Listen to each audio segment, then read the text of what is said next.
Ok.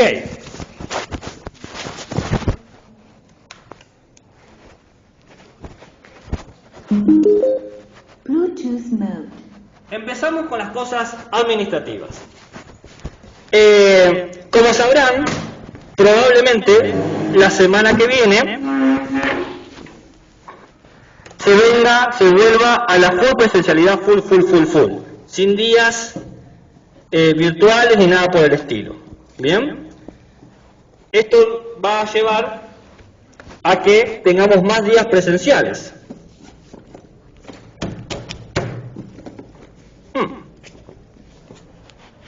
Creo que me olvidé el borrador enfrente de mí.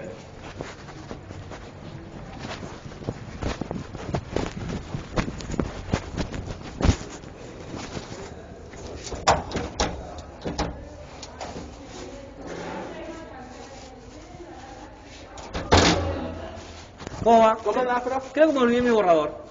No sé. Ahí está. Esta cosa ridícula es mía. ¿Usted lo dice, prof? Gracias.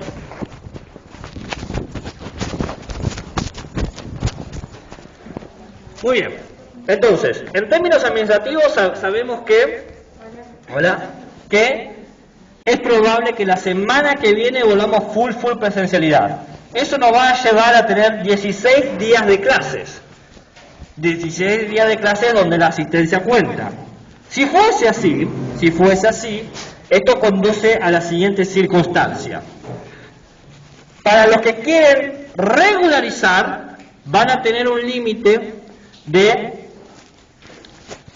6 faltas, ¿no? Es decir, poder faltar 6 veces y regularizar, sí y solo sí, son 16 clases presenciales.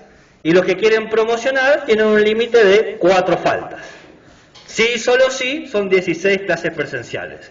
Ahora, La de práctica la tenemos justificada. no lo sé.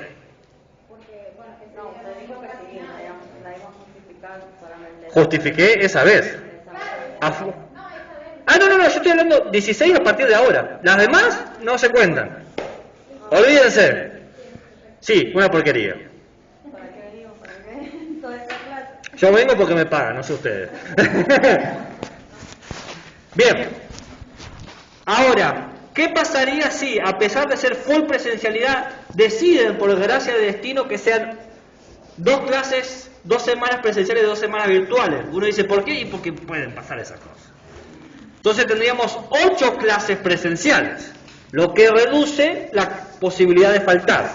Si fuesen 8 clases presenciales, los que quieren regularizar tienen hasta 3 faltas, y los que quieren promocionar tienen hasta 2 faltas. Todo esto lo vamos a saber el viernes, así que más o menos para que tengan... Si es virtual, para regularizar tenés 3 faltas, para promocionar tenés 2. Si es promocional, lo dije... No, si es presencial todos, 16. Lo dije, es que me lo he aprendido como un cuentito. 16 clases, tenés 6 faltas regular, 4 faltas promocional. 8 clases, 3 faltas regular, 2 promocional. ¿Bien? Así es. Ahora, si fuese que volveríamos a tener 16 clases presenciales, esto va a llevar, para bien o para mal, un nuevo cambio de cronograma. Otro más. Y sí, les voy a explicar por qué.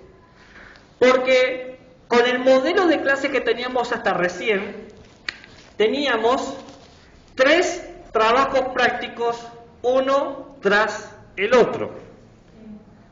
Que tiene sentido si es virtual, porque vos no tenés que presentar ese trabajo práctico, no tenés que exponerlo, no tenés que hacer un diálogo, tenés que entregarlo. Si fuese presencial y se mantienen esos 3 trabajos prácticos, quiere decir que el lunes tenés que venir con el trabajo ya hecho y exponerlo. Que te da 2 días para tener el próximo trabajo práctico, un día, que es el miércoles, para tener el próximo trabajo práctico. Escribirlo y exponerlo. Que te da 3 días para el próximo lunes tener el tercer trabajo práctico y exponerlo, lo cual sería sumamente agotador para ustedes. Por lo tanto, si es todo presencial, voy a intercalar, voy a poner un par de clases teóricas entre los otros trabajos prácticos para que no sea agotador. Por eso lo voy a cambiar. Porque imagínense, trabajo práctico, 0, 0, 0, 0, 0, 0 todo el mundo. O quizás aprueben a costa de su salud mental y no negocio. Entonces, de ahí que si fuese 16 clases presenciales, forzosamente voy a tener que cambiar eso. Sé que no es lindo, sé que es confuso, pero es lo mejor. Ahora, si son 8 clases presenciales, se va a seguir el esquema porque ya el esquema está armado. ¿Se entiende? Bien. Dicho eso, ¿alguna pregunta, duda o interrogante respecto a las microsecuencias? Que ya hemos tenido la primera experiencia de microsecuencias de exposición y de trabajo, han sido evaluadas y devueltas. ¿Alguna pregunta? ¿Alguna duda? ¿Un interrogante? ¿Un insulto? ¿Lo insulto en el grupo alternativo o acá? Como quieran. No sé, quizás en el grupo alternativo dice, ¿quién se cree el mechudo ese? Para decirme que mi microsecuencia no está a la altura. Le voy a llenar la cara de dedo. ¿No? ¿Ninguna duda? ¿Ningún interrogante? Más claro, echarle agua. Ok. Bueno. Hablando de agua, déjenme tomar un poquito de agua.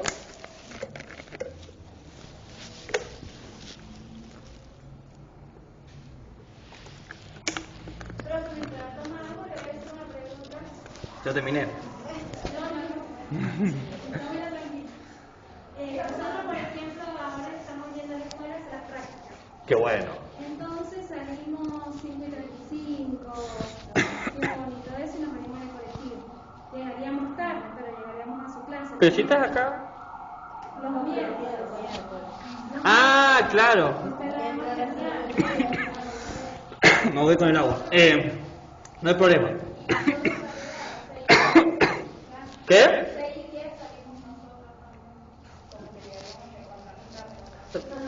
De contra mil tarde, claro. ¿A qué hora termina? Ok. ¿Y cuánto demoran en llegar? 40 minutos. ¿Cómo?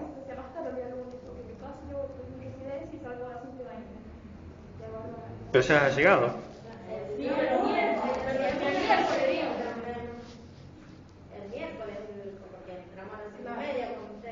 Está bien, es verdad. Entonces, tengo dos estudiantes que dicen que llegan una hora tarde y tengo 2 estudiantes que llegan una hora y media tarde. ¿Y cuál es la pregunta? Pero en realidad no van a ser los estudiantes nomás porque yo también salgo de 5:30 y Bueno, todo. me gusta la actitud. Somos todos, ¿no? Obvio, diga que sí, vamos que le ganamos.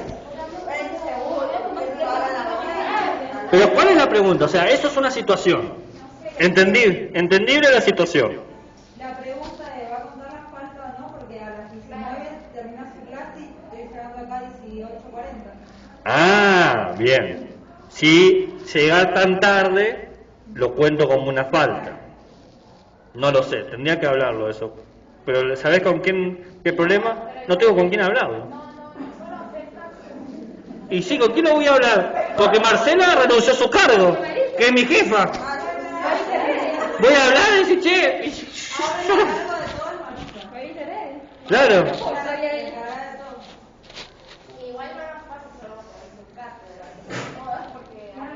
Bueno, déjenme pensarlo un cacho. Este miércoles pueden llegar tarde. Bien, este miércoles lleguen, por más que sean 20 minutos. Bien. Y ya vemos para la semana que viene. ¿Ok? Paso 1. Ok. Bien. ¿Alguna duda más? No tengo problema de que preguntemos. Justamente estamos para eso. ¿No? ¿Nada? Nadie me trajo una manzana, pero bueno, ¿qué se le va a hacer? ¿Qué se le va a hacer? ¿Dónde está mi manzana? Vaya uno a saber.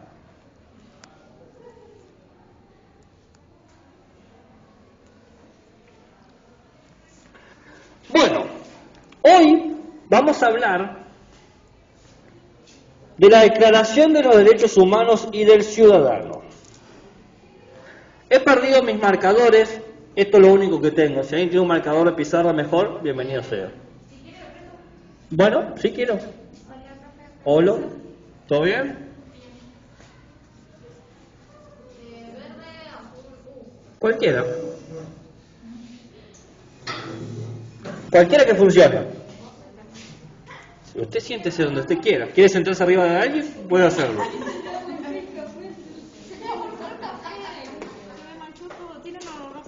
¿Olor a café? Bueno, me va a despertar. ¿Cómo es su apellido?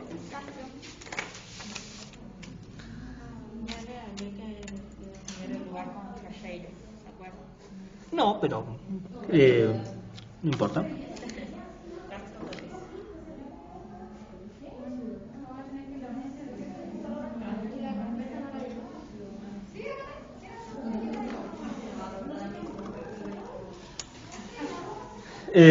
Bien. ¿Qué pasa? Ahí lo leo de vuelta. Ahí lo digo de vuelta. La clase de hoy es la Declaración de los Derechos Humanos y del Ciudadano. Y bueno.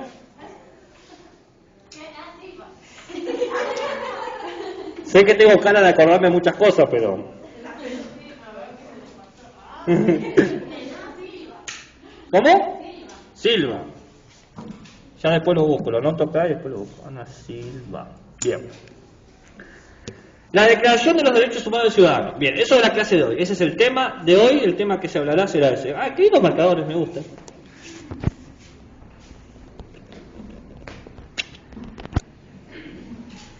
Una cosa a tener en cuenta es que no hay una declaración, sino hay tres.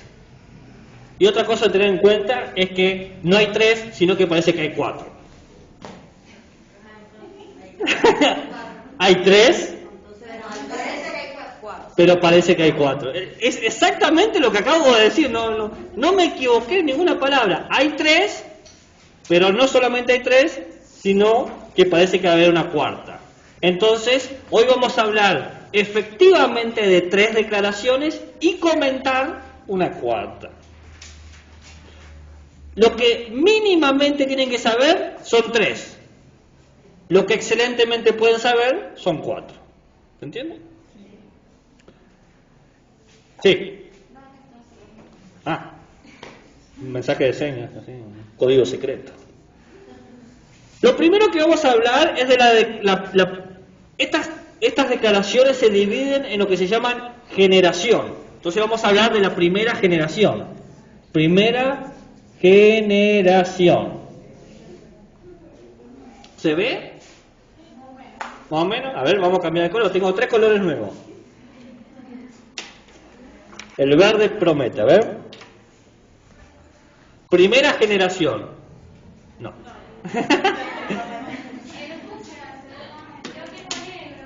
Ahí, empezamos por el negro, a ver. ¿Quién tiene negro? Hola. El fucsia también se ve, ¿eh? Bien. La primera generación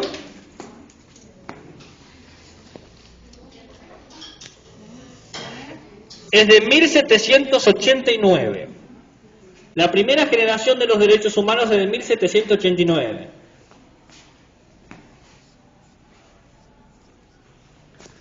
Me voy a detener un poquito más en esta que en las demás. ¿Por qué? Porque es la primera, es la más importante y es la que da lugar a que las otras existan. ¿Bien? Pero vamos a hablar de todas. ¿Estamos hasta ahí? ¿Estamos alto piola repistero? Buenísimo. Para poder entender la importancia de esta declaración, tenemos que entender un poco el contexto. El contexto, primero es un país, Francia. Segundo, tiene un conjunto de crisis, 5 o 6 crisis. 6, digamos 6, el número 6 es número par, fácil de acordarse, 5 más difícil. Entonces, el primer tipo de crisis que tiene es una crisis institucional. ¿Qué pasaba? Si recuerdan la clase de genealogía del Estado,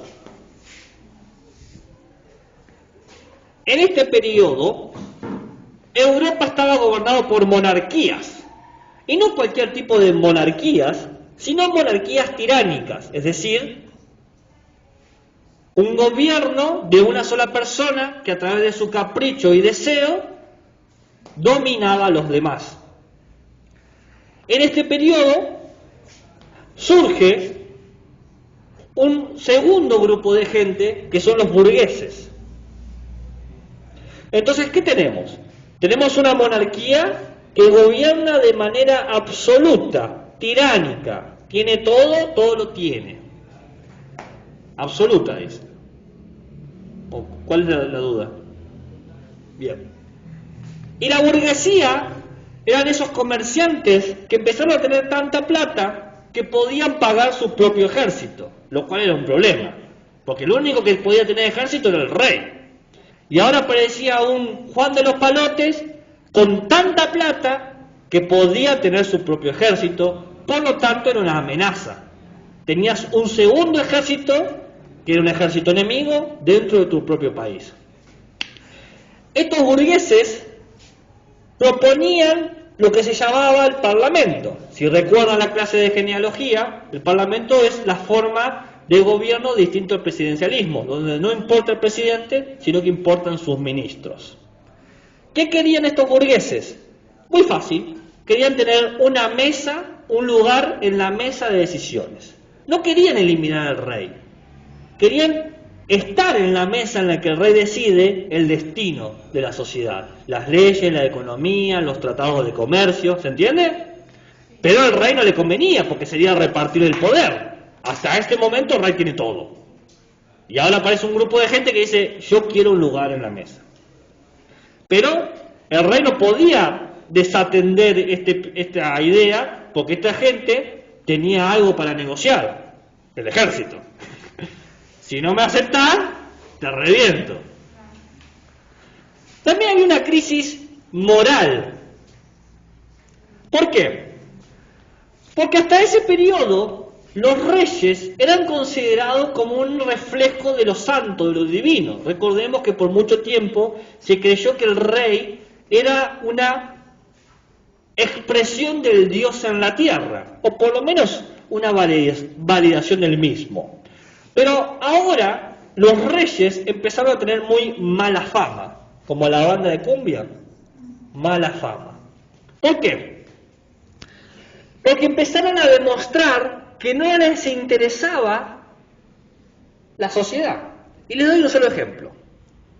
La reina de Francia, María Antonieta, en plena hambruna, el país está muerto de hambre, gasta 1.600.000 esterlinas para comprarse un collar. Entonces, ¿qué ve el pueblo? Dice, hay alta lija y la señorita se compra un collar. Que para colmo el collar terminó siendo trucho, no era verdadero, eran joyas ficticias. No solamente gastó mucha plata en un collar, sino que el collar ni siquiera valía lo que se pagó por él. ¿Eh? Sí, le cortaron la cabeza, eso es karma. Tercera crisis, había una crisis religiosa. Como dijimos recién, por mucho tiempo los reyes estaban conectados con la idea de Dios y con la idea de la religión. Las religiones, de alguna manera, reconocían que el rey estaba en contacto con Dios. El ejemplo es la reina actual de Inglaterra, Isabel II, que es la cabeza de la iglesia. En ese momento, la cabeza de la iglesia era lo que se conocían como los agustinianos. Agustinianos porque sigue la línea de San Agustín. No importa, no es una clase de teología ni mucho menos. Pero ¿qué pasa? Empezaron a aparecer dos líneas religiosas más. La francmasonería, así se llama, franc, todo junto, masonería, y el bajo clero. Bajo clero. ¿Bien? Entonces, ¿qué pasa? Aparecieron dos versiones del cristianismo. Todos estos son cristianismos, todos son corrientes del cristianismo. Aparecen dos cristianismos distintos que quieren ser la cabeza de la iglesia. Pero ¿qué pasa si un cristianismo ocupa la cabeza de la iglesia? Va a decidir si el rey tiene o no tiene poder. Hasta ahora la iglesia tenía negocio con agustinianos, pero no con los francmasones o con el bajo clero. ¿Entienden lo que se estaba pasando? Entonces, un cambio de cúpula eclesiástica era un riesgo para el poder absoluto. ¿Me van siguiendo? Después hay una crisis social. Como les he mencionado,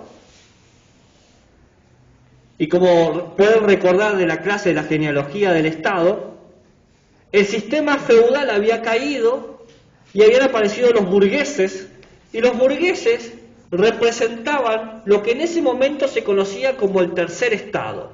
¿Por qué el tercer estado? Porque se pensaba que había dos estados. El primero era la monarquía, los reyes, y el segundo el sacerdocio, los sacerdotes. Pero los burgueses empezaron a tener tanto poder que de repente aparecieron como un tercer estado. Ya es un problema tener dos estados en un mismo lugar, imagínense tener tres. ¿Qué? Sacerdocio, los sacerdotes, la iglesia. La monarquía, los reyes. La monarquía, los reyes. Los burgueses representan el tercer estado.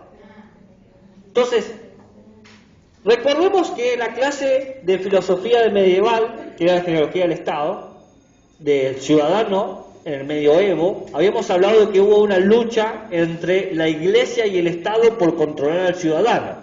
Ahora esa lucha aparecen los burgueses, todo un problema. También había, en quinto lugar, una crisis económica. ¿Qué pasó? Francia financió la guerra estadounidense. Estados Unidos se independizó en 1776, 13 años antes. A Francia, ¿por qué Francia financia la guerra de Estados Unidos? Y porque Estados Unidos era colonia de Inglaterra y Francia tenía pica con Inglaterra. Entonces dijo, voy a pagarle plata a Estados Unidos para que se libere y por lo tanto Inglaterra va a perder poder. Y si pierde poder, voy a ganar yo, voy a controlar Europa.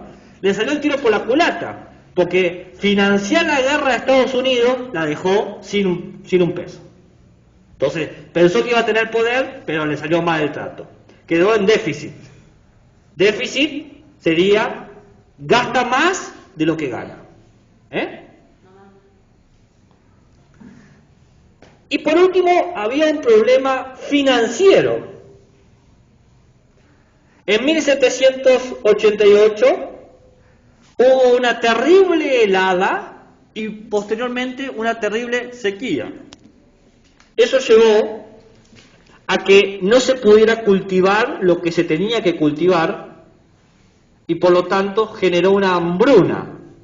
Tal es esa hambruna que tenías que trabajar una semana para poder comprarte una tira de pan. Claramente todo esto llevó a una situación de revueltas, la gente tomando las calles. Como el 2001, pero por 10. ¿Bien? Caos total. Todo este conjunto de crisis institucional, moral, social, se acabó. Hasta ahí llegó. Este conjunto de crisis institucional, moral, social, terminó produciendo un levantamiento del pueblo que empezó a saquear toda Francia y que empezó a cazar a los monarcas, a cortarles la cabeza. Se puso una guillotina en medio de la plaza y todo aquel que era un noble, un sacerdote, ¡hachish! Era mucha rabia, años. Entonces, ¿qué pasa? El rey, como se la vio venir, como vio que María Antonieta le cortaban la cabeza, dijo, che, como que es momento para un cambio. Entonces, ¿qué hace? Convoca a los tres poderes. ¿Quiénes son los tres poderes? La burguesía, la monarquía y los sacerdotes. ¿Para qué? Para cambiar la estructura del Estado de Francia. Eso terminó en lo que se conoció como la Declaración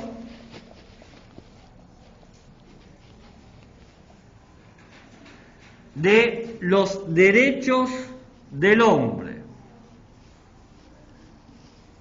Y lo dije bien, no es los derechos del humano, es los derechos del hombre.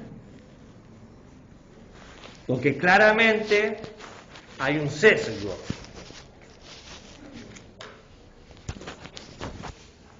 ¿A quiénes se liberaban? Pues a los hombres. ¿No? ¿Qué?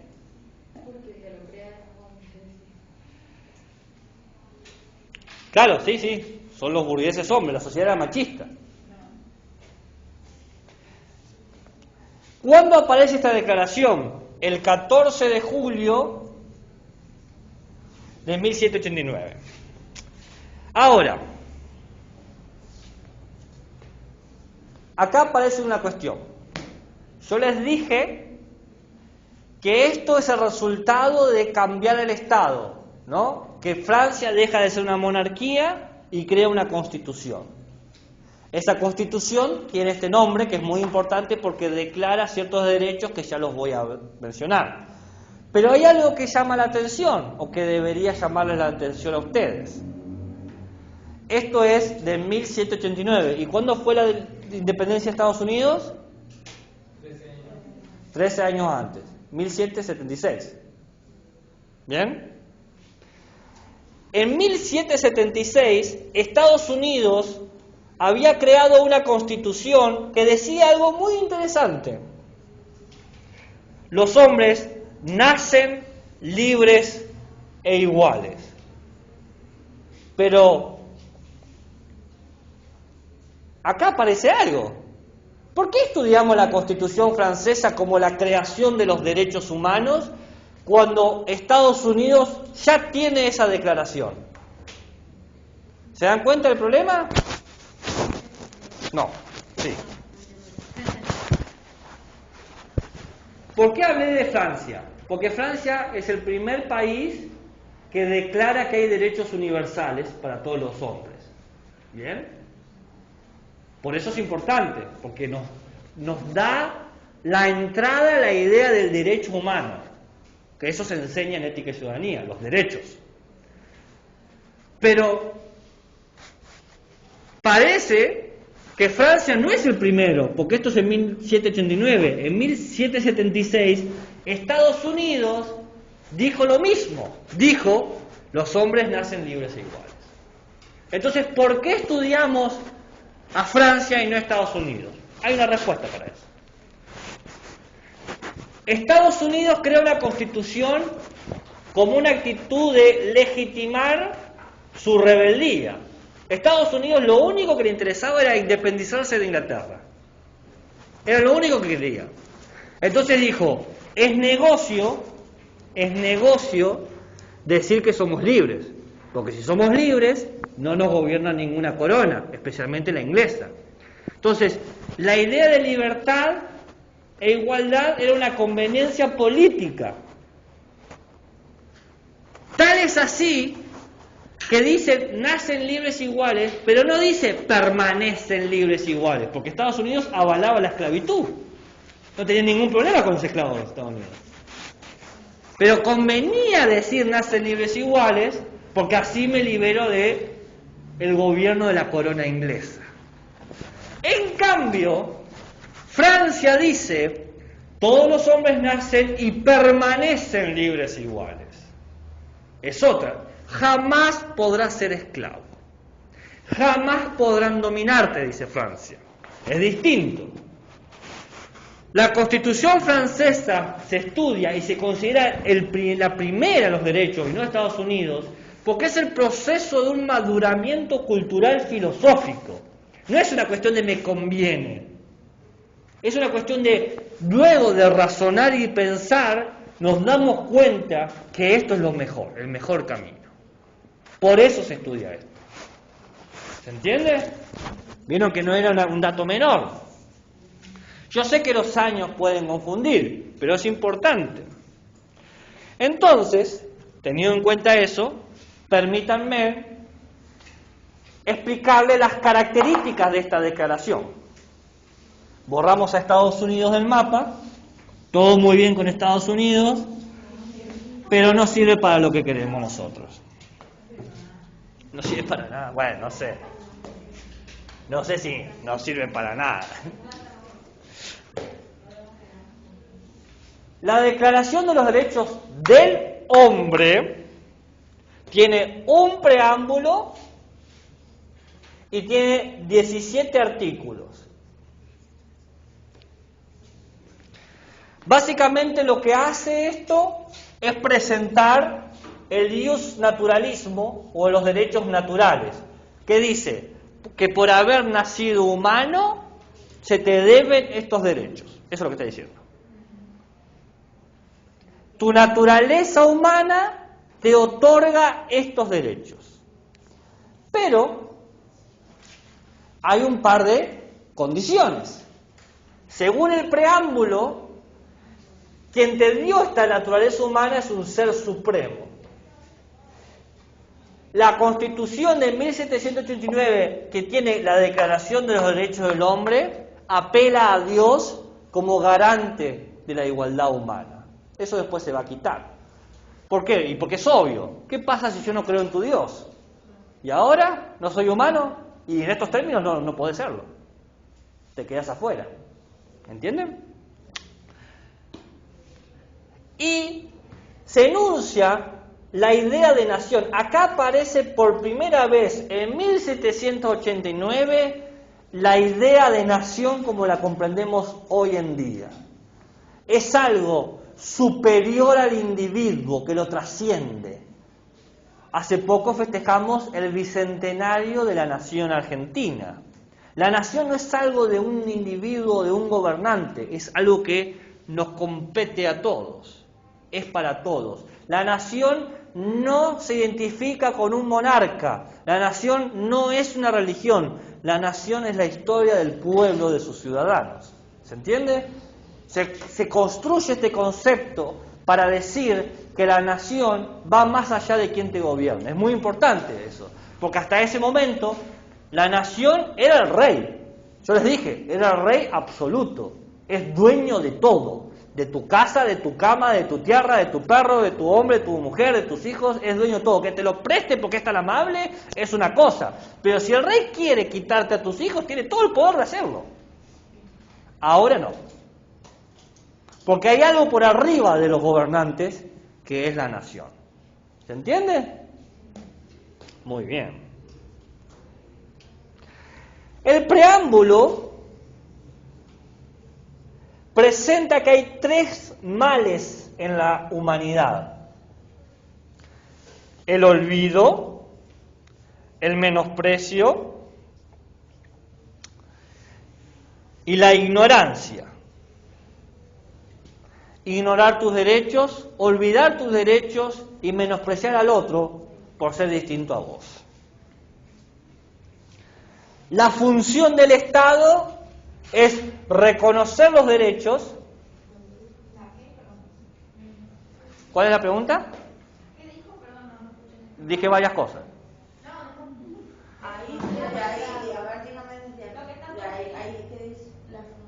El preámbulo dice que hay 3 males en la humanidad: olvido, menosprecio e ignorancia. La función del Estado es reconocer los derechos que tenemos justamente para no ignorarlos ni olvidarlos.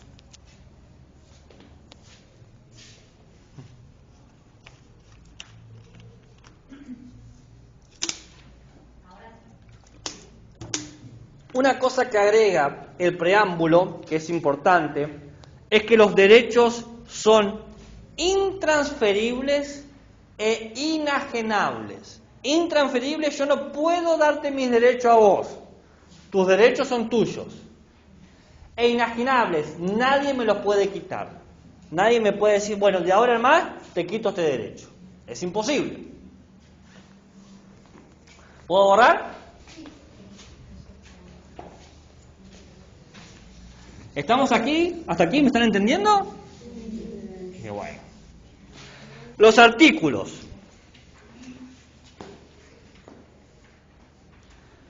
El primer artículo es uno de los más importantes, entonces se los voy a leer tal cual está. ¿Bien? Los demás se los voy a ir comentando, pero este se los voy a leer. Uy, está muy alto. Dice, artículo primero.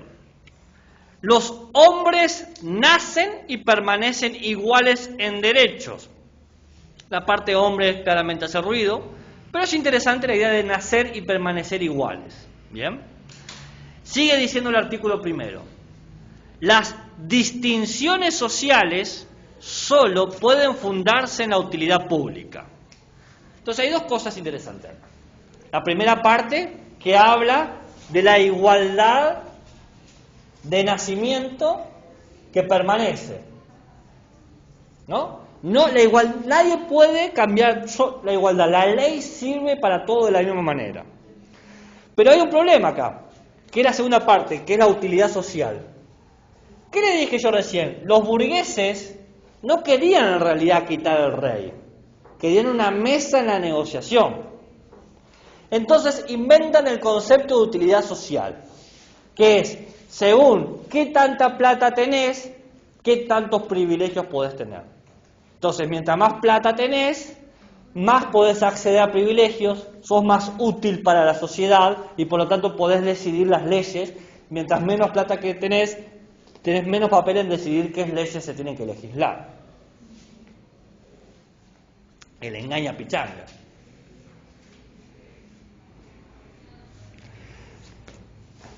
El artículo primero también habla de la libertad. ¿La libertad en qué sentido? Bueno, en tres sentidos. Libertad de conciencia, libertad de expresión, libertad de propiedad. De conciencia. Nadie te puede molestar por tus opiniones. Vos podés opinar lo que quieras. Si querés opinar que Dios es una bolsa de espagueti cuyos fideos enlazan y conectan a todo el universo mediante la salsa de fileto que es mi alma, tengo todo el derecho de pensarlo. Y si yo quiero todos los 24 de diciembre festejar el nacimiento de la albóndiga, puedo hacerlo. Porque es mi derecho, mi libertad de conciencia. Que yo lo piense es cosa mía. Libertad de expresión. Si quiero fundar una iglesia sobre el Dios de los fideos, y le voy a llamar el espagueticismo, tengo todo el derecho de hacerlo. Y tengo todo el derecho de invitar. Por favor, ven este domingo, la misa de los espaguetis, por favor, la misa de los espaguetis. Tengo todo el derecho de hacerlo. Libertad de expresión. No me pueden censurar.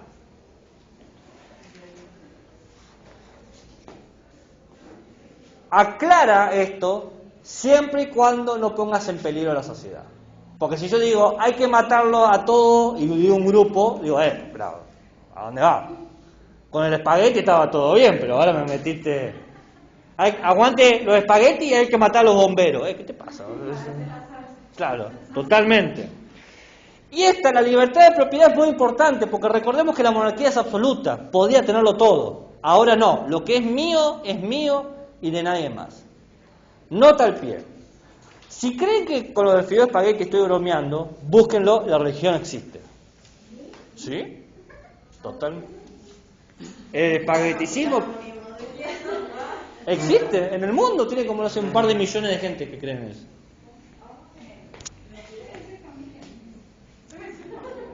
Ustedes, es fácil burlarse de la creencia del otro, pero los otros también se pueden burlar de nuestras creencias. Dice, ¿qué crees? ¿En una persona que es una y tres al mismo tiempo? Está loco. ¿Qué te fumaste para pensar que tres personas pueden tener una? Es fácil. Y es divertido también. Ahora,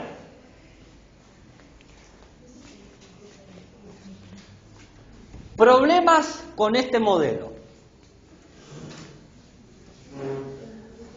Bueno, el primer problema es que toda la Constitución está dirigida a un grupo social, la burguesía.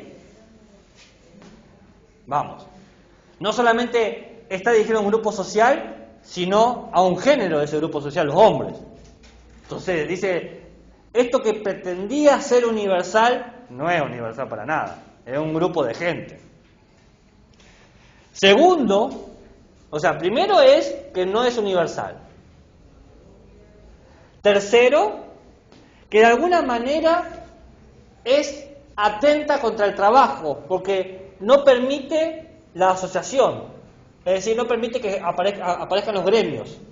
La Constitución decía, no puede haber asociaciones profesionales. Y por último, es ingenua, naif, ingenuo, porque creía esta Constitución que con el solo hecho de declararse, ya íbamos a ser todos libres. Listo, ya lo declaramos, ya está, somos todos libres, que empiece la fiesta. Esa era la idea. Pero con declarar los derechos, no sos, no los tenés directamente. ¿O sí? Yo la otra vez me declaré millonario y no pasó nada, dije, ¡soy millonario! Y dijeron, acá está su yate, acá está su mansión, disfrútela. No, no pasa eso. Declarar no hace que suceda. Y eso dice, es ingenuo.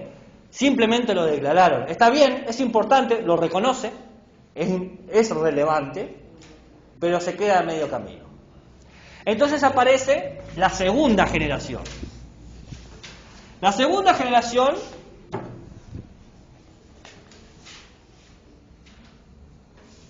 aparece en 1919. Pasaron unos añitos. Antes las cosas iban más lentas, ¿viste?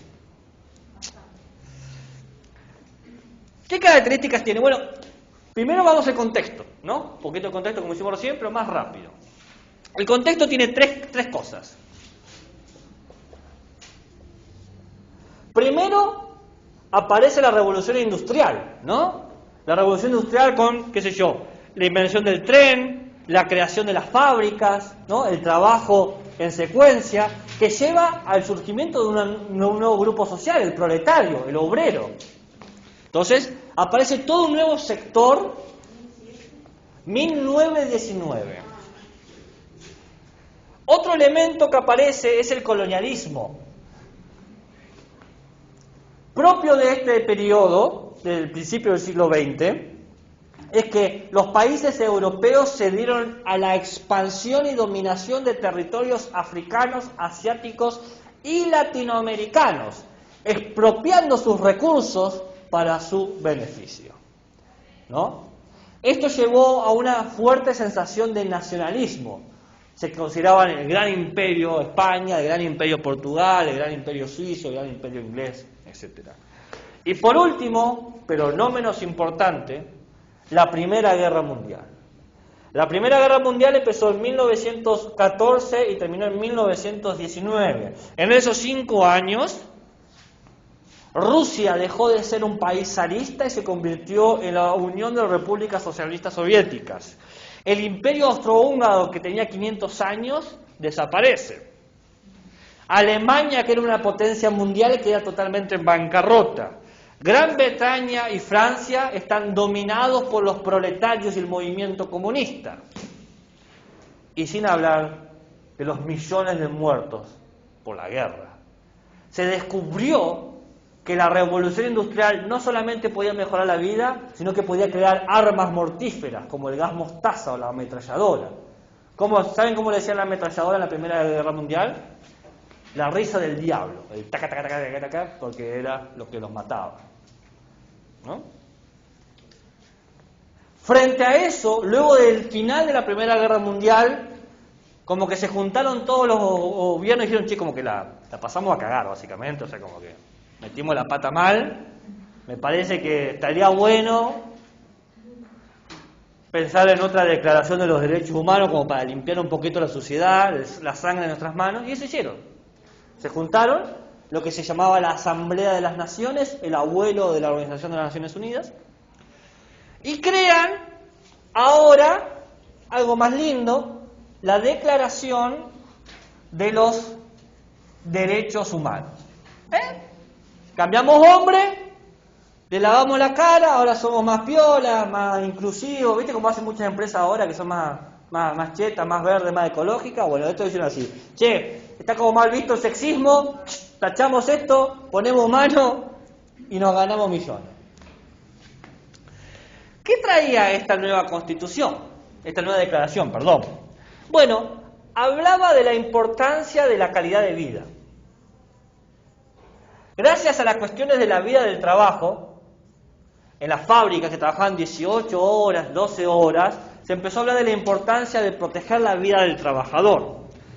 Y por lo tanto, se habla de reivindicar los medios. Los medios de comunicación no. Es la idea de que el Estado no solamente tiene que reconocer que estos derechos existen, sino que te tiene que dar los medios para poder disfrutar estos derechos.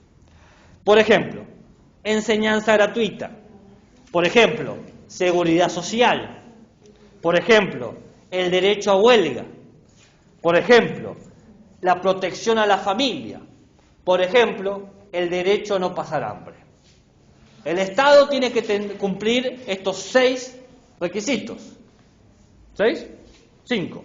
Enseñanza gratuita, seguridad social, derecho a huelga, protección de la familia y derecho contra el hambre.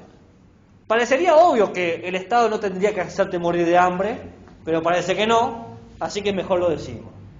No dejamos a medias tintas. Básicamente, ¿qué propone la Declaración de los Derechos Humanos de 1919? El estado del bienestar. ¿Escucharon una vez esa frase? El estado del bienestar es justamente eso. El Estado se preocupa por garantizar tu bienestar. De ahí viene la idea de estado de bienestar. ¿Qué es un estado de bienestar? El que te da los medios, los recursos para garantizar y perpetuar tu... tus derechos, sí, está muy bien. Está muy bien, no tenga miedo de hablar. Lo peor que puede pasar es un 1.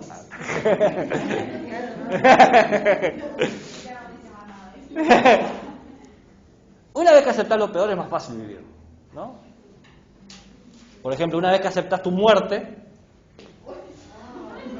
¿va? No, te queda todo. Una vez que aceptas tu mortalidad, de que todo lo que haces corre el riesgo de morirse, es más fácil vivir. Te libera. ¿No? ¿Nunca lo han pensado?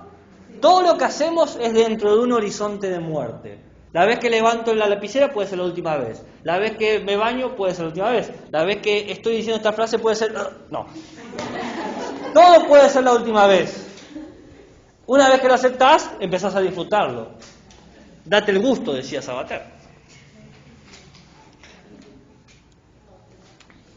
Está todo bien con esto, con esta constitución, pero tiene varios problemas. ¿Puedo borrar? Los problemas que tiene es que se notó que era impracticable. Ningún Estado puede garantizar el 100% del bienestar. No se puede. Entonces aparece una tercera generación. En 1949.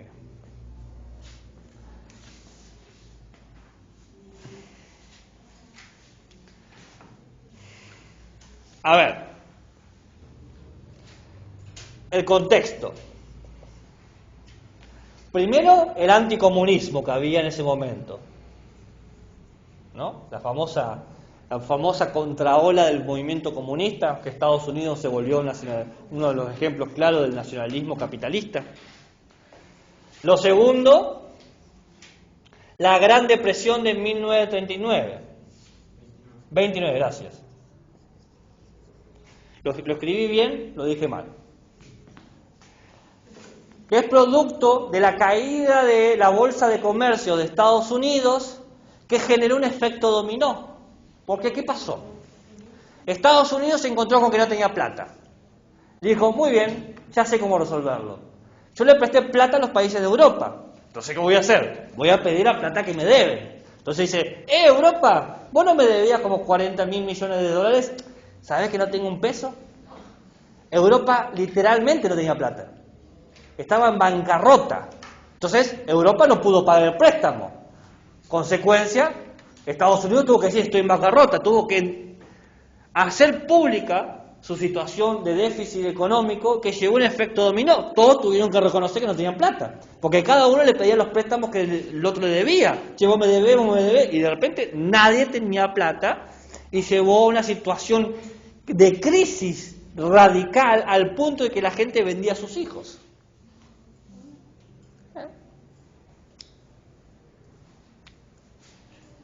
Y luego está, por supuesto, la Segunda Guerra Mundial. ¿Qué decir sobre ella? La Segunda Guerra Mundial empieza en 1939 y termina en 1945.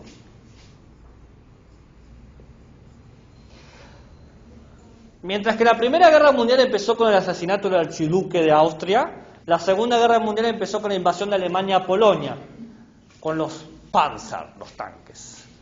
Es curioso, dato histórico curioso, hay una pequeña filmación dando vueltas donde se ve cómo Alemania llega con sus tanques y Polonia, que estaba atrasada en la guerra, se había quedado en el modelo de guerra de la Primera Guerra Mundial, responde a los tanques con su caballería, que era la mejor caballería del mundo, pero ya no importaba eso.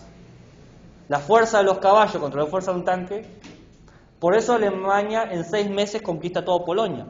¿Por qué? Porque Polonia tenía un sistema de guerra muy bien aceitado, pero para una guerra que ya no existía. Se inventa el concepto de guerra relámpago. Muy interesante para los que estudian, lo que les interesan las cosas bélicas, ¿no? Termina la Segunda Guerra Mundial, 40 millones de muertos solamente en los campos de concentración. No estoy contando la muerte en batalla, estoy matando a la gente que fue usurpada y torturada por su condición de judío, de homosexual, de gitano, de negro, ¿no? Esa gente que fue totalmente sustraída de su cualidad humana y aniquilada. ¿Y qué pasa? Termina la guerra y se viene diciendo, che, como que la pasamos a embarrar otra vez. Vamos que... Entonces, ¿qué hace la vieja Asociación de las Naciones Unidas? En 1948 crea la Organización de las Naciones Unidas, la ONU.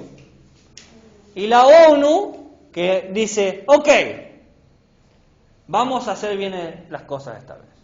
Ya está, aprendimos, nos tomó 300 años, 1948.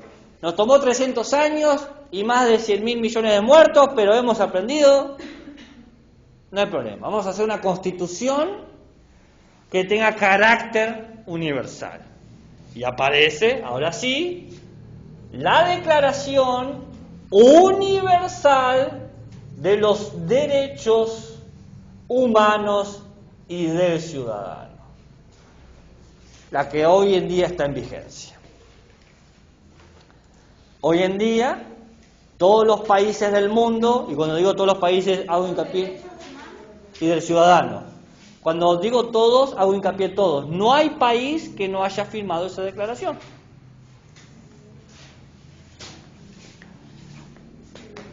Lo primero que dice esta declaración es que todos los pueblos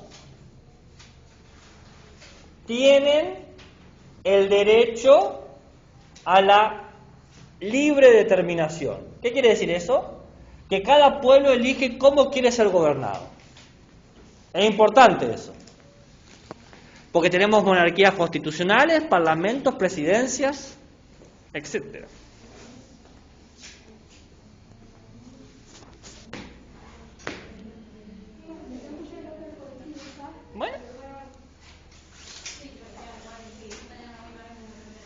Bueno, adiós. Yo voy a seguir hasta las 21:20, pero grabo y lo subo después. ¿Dónde? Todo pueblo tiene derecho a la libre determinación.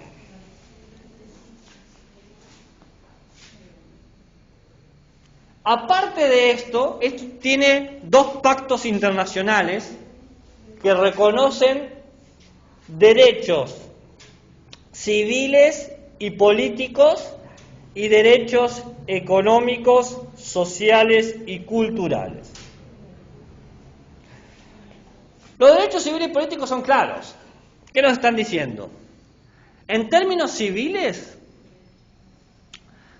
todo individuo tiene el derecho a no ser discriminado por su raza, por su género, por su cultura, por su estatus social. Es decir, todos los individuos valen lo mismo, en términos cívicos valen lo mismo. Nadie te puede impedir hacer algo por motivo de que no sos del género correcto, que no sos de la raza correcta, la religión correcta, la cultura correcta, el estatus social correcto. Nadie puede impedírtelo.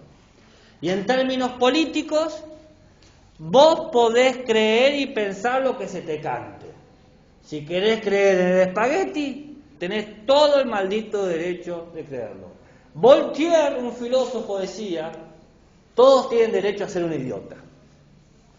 Si vos querés pensar cosas de idiota, vivís 100 años contento. Ese es tu derecho. Es más, Voltaire agrega algo más, dice, no estoy de acuerdo con tu opinión, pero lucharé para que se mantenga tu derecho de tenerla. No estoy de acuerdo con lo que decís, pero que vos lo puedas decir es importante, porque si vos lo podés decir, yo lo puedo decir. Y puedo decirte, eres un idiota. Y es muy importante para mí que sepas que yo pienso que eres un idiota. Qué lindo derecho, es uno de los derechos que más me gusta a mí, poder decirle idiota a la gente. Es un derecho poderoso. ¿Sabes cuánta gente no puede? Claro, pero ¿sabes cuánta gente no puede decirlo? Hay un montonazo. En Afganistán ahora, todas las mujeres no pueden decirlo. El 50% de la población. Así que es uno de los derechos más hermosos. El poder ser oído. El derecho a que te escuchen.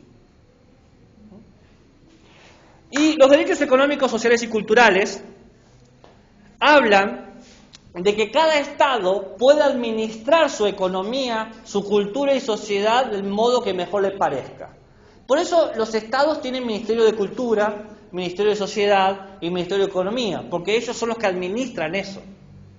¿Se entiende? ¿Puedo borrar?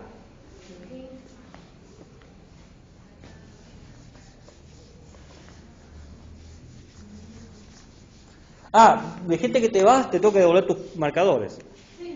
Ahí entendí por qué me lo dijiste. Pero ¿por qué no me lo dijiste directamente? Profe, no me cheteé los marcadores. ¿Y este de quién es? ¿Se te va? Yo lo digo sin los marcadores, a mí no me molesta. Sí. Tengo para cargar tinta azul, roja y negra. Fucsia no. Te debo la fucsia.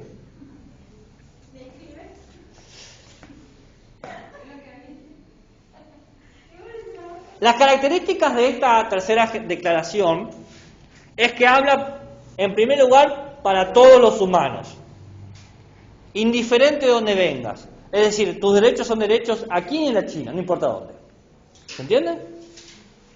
Segundo, se habla de la libertad individual. La base y la garantía es la libertad. Tardó 250 años, pero ya no se habla de Dios. Antes la base era Dios, ahora la libertad. Tardó un poquito, pero llegamos. Tercero, la demanda del reconocimiento mundial. Todos los países tienen que reconocerlo. 4. La igualdad desde el nacimiento. Desde que nacés, en términos cívicos sos iguales. ¿Y cómo se ve esa igualdad? Por el voto, el sufragio. Es muy importante porque De esta manera se entiende por qué hay ciertas comunidades y sectores marginales que demandan su derecho a votar, porque el hecho de poder votar es reconocer tu igualdad, un individuo, un voto. Hay gente que todavía no puede votar, y no es por cuestiones de mayoría de edad.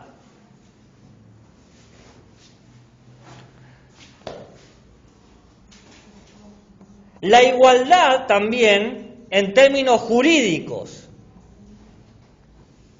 Todos tienen el derecho a tener una defensa gratuita, evaluado por sus pares, y que el castigo o la pena sea para proteger a la sociedad y no para que sufra el delincuente.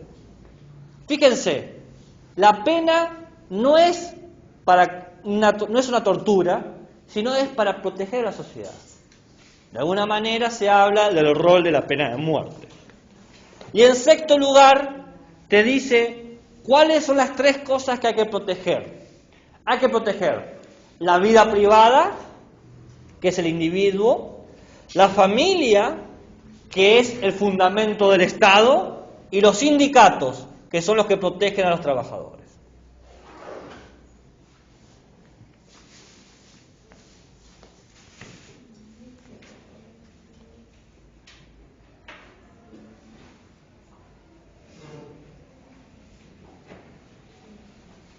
¿Estamos? Buenísimo. ¿Estamos hasta aquí? No me digas que tenés sueño. ¿Cómo vas a tener sueño con lo interesante que son estas clases? Nos vemos. Va a ser difícil borrar esto.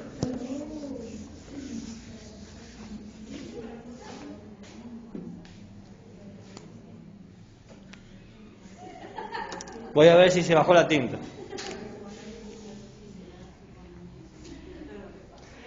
El preámbulo,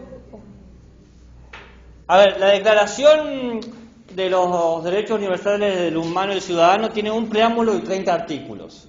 Así que vamos a ver los 30 artículos. ¿Todos? Sí, porque los tienen que enseñar. Así que, mira la cara de... ¿Todos? Sí, todos. Todos. Así nomás. Sin aguabá, ¿no? Sin avisarte. Todos. ¿Llegaré? ¿Tendré tiempo? Claro que sí. Yo el tiempo lo tengo. Sí, no, vamos a llegar. Primero el preámbulo. El preámbulo afirma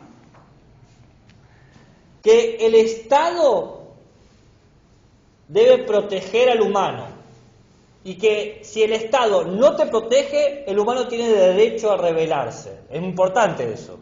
Legitima la rebelión. El preámbulo también dice de la importancia de la amistad entre naciones. Acá hay un intertexto, hay algo que no se está diciendo. ¿Cuándo se escribe esto? En 1949, en plena Guerra Fría. Estados Unidos versus la URSS. Entonces, digamos, bueno, amistad, así como, no fraternidad, no hermandad, amistad. Mientras no nos matemos, está todo bien. Y aparece algo que seguramente les va a interesar. El Estado es responsable por lo que le pase al hombre y la mujer. Tardó 300 años, pero aparece la palabra mujer en la Declaración Universal de los Derechos Humanos. Se tomaron su tiempo. Pasa que el papel se traspapeló en la burocracia, ¿viste cómo son las cosas? Justo faltó un sello, se cayó por debajo del escritorio, y cuando nos dimos cuenta pasaron 300 años. Las cosas que pasan.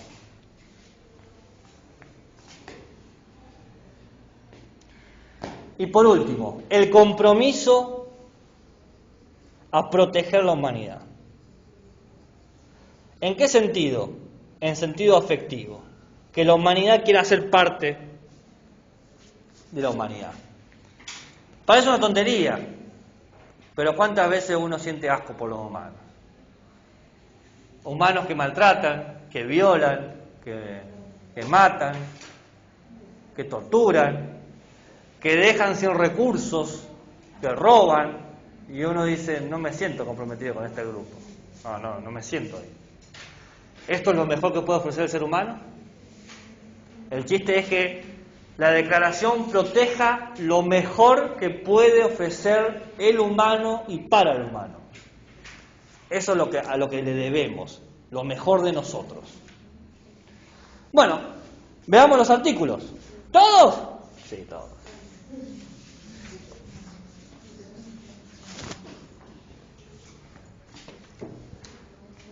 El artículo 1.2. Así sí. Así sí. ¿Qué pillo, esas cosas que uno tiene.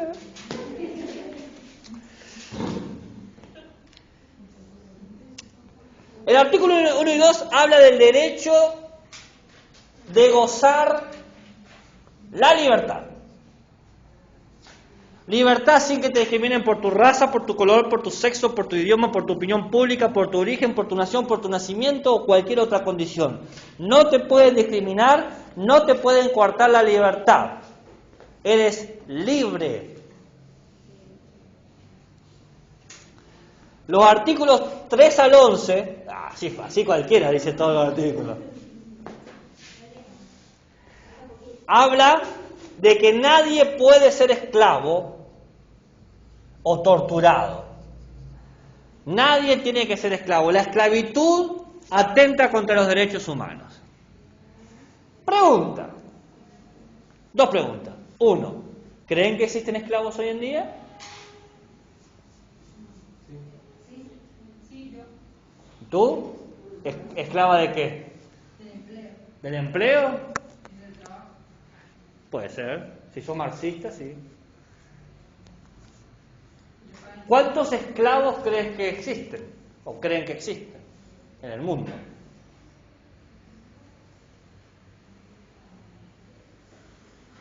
Se calcula que existen hoy en día 20 millones de personas esclavas en Latinoamérica. De esos 20 millones, De esos 20 millones, 6 millones son de trata de blancas. ¿Saben lo que es la trata de blancas? ¿Qué es? A ver si lo dicen bien, porque ya se equivocaron. Lo de las chicas. ¿Cómo? Ya le puse mal, las chicas. Dale. Mujeres asiáticas. No, mal. ¿Qué? Que es cuando se secuestran a las personas y son explotadas sexualmente o en otro tipo. Eso. No es ni chica ni asiática. Claramente hay un abuso mayoritario del porcentaje de individuos reconocidos con el género femenino. Eso sí sucede. Pero secuestran niños. ¿Eh? No, sí, también son niños y también por los órganos. No, sí, pero la trata de blancas principalmente es por explotación sexual. ¿No? Te encadenan a una cama y abusan sistemáticamente hasta que te morís. Eso es esclavitud y tortura. Entonces, ya empezamos a notar que es hermosa esta declaración, dice cosas muy lindas, pero hay contradicciones que decimos, y bueno, ¿por qué pasan estas cosas? ¿Entienden lo que quiero decir? Lo de chinas asiáticas, claramente hay tratas de distintas etnias, pero el concepto trata de blanca no habla de una región, habla de una persona explotada sexualmente. ¿Bien? Lo que me refería que dijeron encerrada por el ámbito, más porque es más común hablarse respecto a la trata de, por ejemplo, chicas filipinas. Por ejemplo, en Filipinas uno puede, desde niño puede tener relaciones sexuales. Entonces yo lo había tomado desde un punto de vista así. Claro, pero no es eso. Es mucho más amplio. Eso es un aspecto del problema. Por último, del 12 al 17 se dice dos cosas interesantes. A, todos tienen el derecho de ir y venir del país.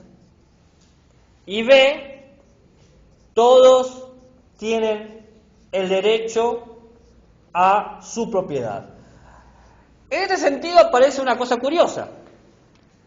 La primera parte hace un poquito de ruido por el contexto que estamos atravesando. A ver, primero voy a decir una cosa para que quede claro, para que no haya confusión con lo que voy a decir. Yo en principio estuve de acuerdo o estoy de acuerdo con la cuarentena en el sistema de que la pandemia funciona a nivel global y que era mejor salir estando inmunizados o con las protecciones adecuadas, ¿no? Dicho eso, hay un grupo de gente que con bastante razón dice que me obligan a mantenerme encerrado en mi casa y que no pueda salir de ella, atenta contra mi derecho humano de libertad de movimiento, de ir y venir como me plazca. Y es interesante eso. ¿Por qué? Porque estamos hablando de la necesidad de proteger los derechos de todos mediante la violación de un derecho. Porque el Estado dice, yo tengo que mantenerlos vivos, pero para eso tengo que violar ciertos derechos. Entonces ahí se empiezan a notar las contradicciones, los hilos de la Constitución. No importa qué opinen, no importa acá a este punto, pero es interesante la dificultad de cumplir todos estos derechos. ¿Me entendieron? Allá no. Ah, sí. Te vi como un momento así pensándolo. Y el derecho a la propiedad tiene que ver de vuelta a esto, con lo que vos podés tener, ¿no? La posesión. De los artículos 18 al 21 se habla de la elección y manifestación de creencias. ¿Qué es esta idea del culto? ¿No? Cree lo que vos quieras creer. Todos tenemos el derecho de creer lo que queramos creer y de divulgarlo como nos parezca mejor. ¿Eh? ¿Cómo manipulación? Del 18 al 21, ¿qué quiere decir? Todos tienen el derecho a elegir y manifestar sus creencias. No sé, no pudiste escuchar la palabra manipulación, manifestación, manipulación quizás. Pero no. Yo le hago una consulta. Sí, plata no tengo. La imposición de una ideología, por así decir, como circuló un video de una docente que trataba de inculcar una ideología política. ¿Esa qué? Inculcar una ideología política en un alumno. Ok. No sé si se enteró de eso. Sí. Bueno, eso sería parte de elección y manifestación de creencias. O sea, ella tiene una idea. Espera que hay un error en tu enunciado. Claro.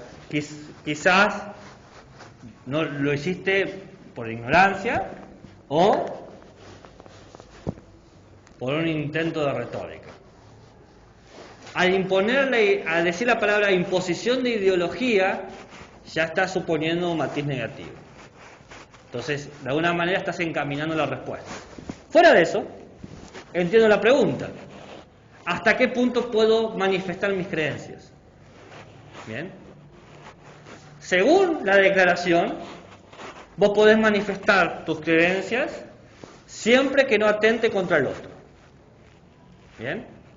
En esos términos, uno puede decir lo que cree. Por ejemplo, yo puedo decir acá, yo les enseño esto, pero creo tal otra cosa. Y tengo todo el derecho de hacerlo. Y ustedes pueden decir, profe, entiendo lo que me está diciendo, pero yo creo lo contrario. En un mundo ideal lo diríamos racionalmente, pero no somos así. Estamos totalmente atravesados por las emociones y las afectividades. Y el problema no está quizás en lo que se dice, sino en cómo se dice y cuándo se dice. Y ahí hay una verdadera discusión institucional. Pero en términos de derechos, uno tiene derecho de decirlo. En términos institucionales, y lo podemos discutir, porque ¿qué ambiente es? El ambiente de formación. Entonces quizás te conviene ceñirte a lo que estás formando. Ahora, si justo la formación es estilos de gobierno, y bueno, podemos generar un debate sobre eso. El contexto adecuado quizás hubiese tenido sentido. Yo personalmente no me gusta esa forma de ser de cualquier persona, ¿no? En este caso de la docente, pero de cualquiera que te quiera convencer de esas cosas. Yo trato justamente de hacer lo contrario. Pero, como Voltaire, digo, tienen el derecho de ser idiotas. Ahora, institucionalmente es adecuado, y ahí no sé. Todo depende. que era una docente de ciudadanía, y dentro de ciudadanía tiene sentido discutir la operatividad de los gobiernos. Es una docente de matemática y ya me empieza a generar un problema ahí. ¿Entiendes? No sé tanto del contexto, pero la respuesta es, en términos de derecho, pues tiene todo el derecho de hacerlo. En términos institucionales, es una zona gris. Ese es el debate en realidad. Ese es el debate. Mi opinión es que no debería haberlo hecho. Pero eso es una opinión mía. Otro puede decir, ¿cuál es? La cátedra libre te permite hacer lo que quieras. ¿Saben eso? Ustedes saben eso, que las cátedras del superior son cátedras libres. ¿Saben qué significa eso? Yo creo el programa y yo decido qué es lo correcto enseñar.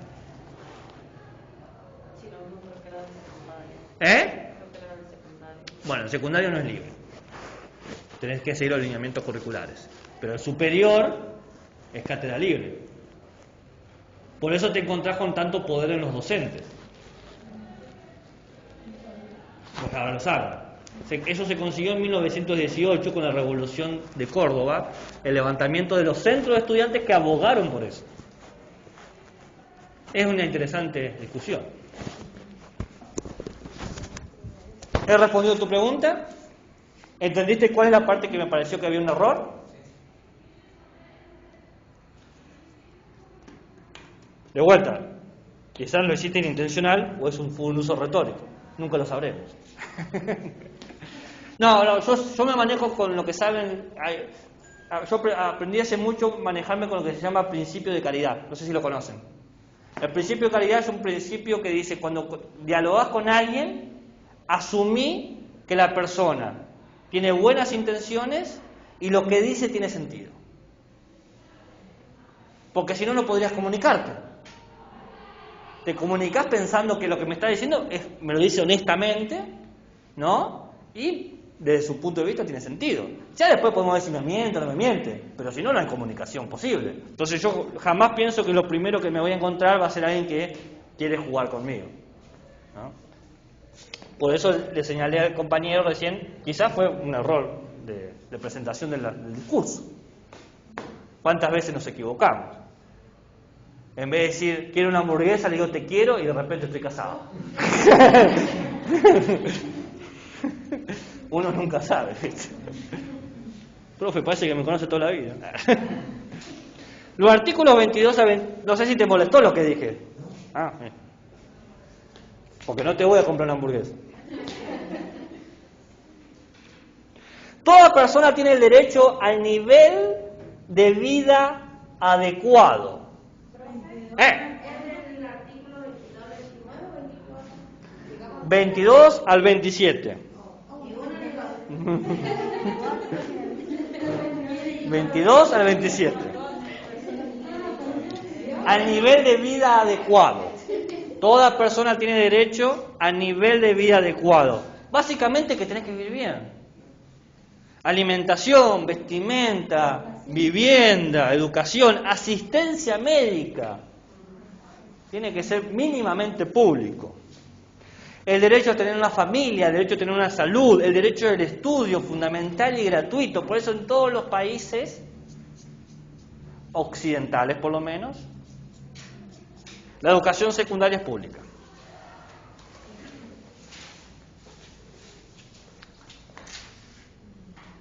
(28-30) Toda persona tiene el derecho a ser parte del orden social. Esto es interesante, porque nos está hablando de una cuestión. Es fácil criticar al Estado por no cumplir, gracias, lo que tiene que hacer. Y las críticas que le hacemos son correctas. Obviamente el Estado es negligente, deficiente e inoperante en grandes cantidades de situaciones. ¿Es verdad? No vamos a discutir. Los números no mienten. Históricamente todos los estados tienen problemas. No importa, agarra cualquier estado, en cualquier circunstancia histórica, va a ver que va a tener gente que desconoce, gente que se le muere, gente que queda fuera, gente que sufre. Siempre ha sido así. Y por lo tanto el Estado tiene que corregirlo, es su trabajo. Pero también es nuestro trabajo hacernos responsables de eso. La idea de participar en el orden social es que nosotros como ciudadanos tenemos un lugar. Es muy cómodo decir, arréglenlo. No, también tenés que hacerlo vos. Tenés que intervenir directamente de manera sistemática. Alentar, promover, defender, asistir a aquellas cosas donde el Estado es negligente. Es tu deber cívico, es tu responsabilidad cívica. ¿Se entiende?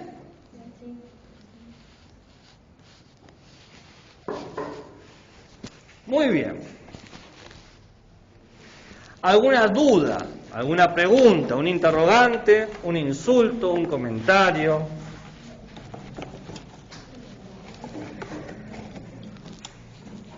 Con esto que queda, creo que me quedan 10 minutos, 9, puedo hacer dos cosas. Uno, se pueden ir. Dos, les puedo dar algunas herramientas para enseñar esto.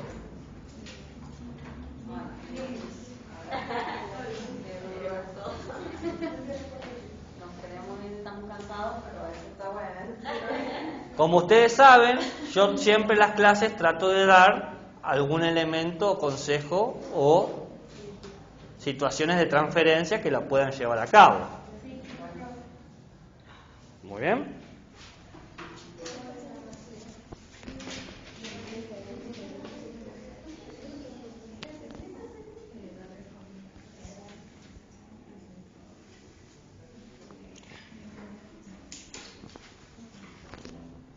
Una de las cosas que podemos hacer es, las tengo anotadas porque me olvido, es escribir un listado de cosas. Por ejemplo, alimento, agua, ropa, casa, salud, educación, amistad, lo que les parezcan a ustedes como generales. Trabajo, libertad, opinar, participar, descubrir, amor, cariño, un conjunto de palabras, ¿no? Y le preguntamos a nuestros estudiantes si creen que algunas de estas son más importantes que otras. ¿Bien?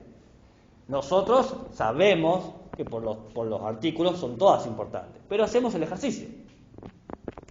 Entonces luego le entregamos a los estudiantes un cuadro, por ejemplo, que diga mis necesidades básicas y tenga 5 espacios. Y le digamos como 20 palabras. Entonces, de esas 20, elijan las 5 que les parezcan más importantes. Obviamente se van a generar distintos cuadros con distintas palabras y distinto orden. Quizás amor está en primero, después en quinto lugar. ¿Y luego qué vamos a hacer? Y bueno, vamos a exponer cómo se organizaron y que den cuenta de por qué pusieron eso. Y después vamos a decir, en realidad, todas estas son importantes. Y les preguntaremos, ¿alguna vez les ha faltado alguna de estas? ¿No? ¿O conocen de alguien que no las tenga? Esa puede ser una cosa.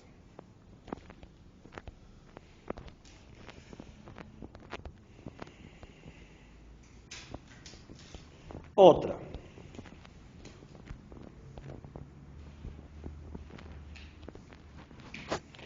Podemos contar cuántos alumnos tenemos, ¿no? Meterle que tenemos 30, 40, 20. Entonces, en una bolsa, un sombrero, escribimos tantos derechos como estudiantes tenemos, ¿no? Derecho a la casa, derecho a jugar, no lo que sea. Entonces lo ponemos en la bolsa y le pedimos que saquen las definiciones de derecho, que las lean y que resalten las palabras que consideran importantes o buscar alguna en caso de no conocerlas, lo cual de paso refuerza el uso del lenguaje y el diccionario. Y luego, una vez que tienen ese derecho y lo analizan y lo resaltan, se les puede pedir, por ejemplo, que dibujen algo que represente ese derecho. Claramente vamos a escribir los textos en un lenguaje sencillo, ¿no? Obvio. Pero podemos agregar alguna que otra palabra para estimular el aumento del vocabulario. Tras ese dibujo, ¿qué hacemos? Les pedimos que los muestren a sus compañeros y que lo expliquen. ¿Qué derecho dibujaron? ¿Qué representa? ¿Qué entendieron por ese derecho? Es más, con todos los dibujos podemos construir un mural que se llama, qué sé yo, mis derechos, no sé, algo así. Entonces están todos los derechos, 20 derechos humanos, ahí bien claro, ¿no? Esa es una forma de trasladarlo. Podemos empezar a jugar con otros tipos de derechos, por ejemplo el derecho a la identidad. Y podemos dar como tarea de que le pregunten a su familia por qué le han dado ese nombre y no a otro. ¿No? ¿Por qué me llamo Juancito? También se puede preguntar por el origen del apellido paterno y materno de madre, padre o tutor o lo que sea. ¿De dónde viene mi apellido? ¿No? Que yo a una compañera le pregunté hace un rato eso. ¿O no fue acá? No, fue allá. Y después se puede preguntar si la familia tiene alguna costumbre. Por ejemplo, qué sé yo, todos los viernes comen pizza, no sé, lo que sea. ¿No? Entonces, esto habla de la importancia de nuestra identidad, de nuestras creencias. ¿Se entiende? Y después empezamos a preguntar, ¿qué sucedería si alguien de nosotros no tuviese nombre? ¿Qué pasaría con alguien que no tiene apellido? ¿Cómo? Le pondríamos uno. ¿Eh? Creo que nosotros mismos le asignaríamos. Puede ser, pero el chiste es que cómo lo reflexionan los estudiantes para poder tener en cuenta la importancia de la identidad y que el nombre es una de las cosas que nos iguala. Todos tenemos nombre. El derecho a tener nombre es un derecho a ser reconocido como parte. ¿Qué pasa si alguien no tiene nombre? Le ponemos para formarlo parte. Bueno, después hay unos videos de samba. A mí nunca me gustó mucho los videos de samba, pero hay varios de samba y sus derechos, de samba, la importancia de los derechos humanos y las cosas que pueden ver, y con esos videos se puede trabajar sin ningún problema. Pero acá tengo, a ver, en estos 2 minutos que me quedan,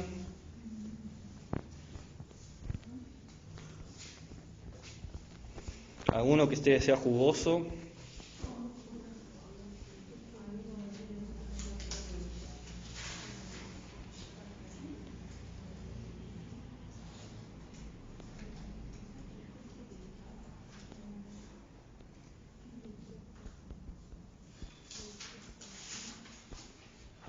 Profe, en el grado que yo estoy, han trabajado así con los afiches, elaborados de distintos colores, con distintas imágenes, y están los derechos del niño, los derechos del hombre, los derechos y en otro sale cómo nos podemos cuidar entre nosotros. Está buena esa. Sí.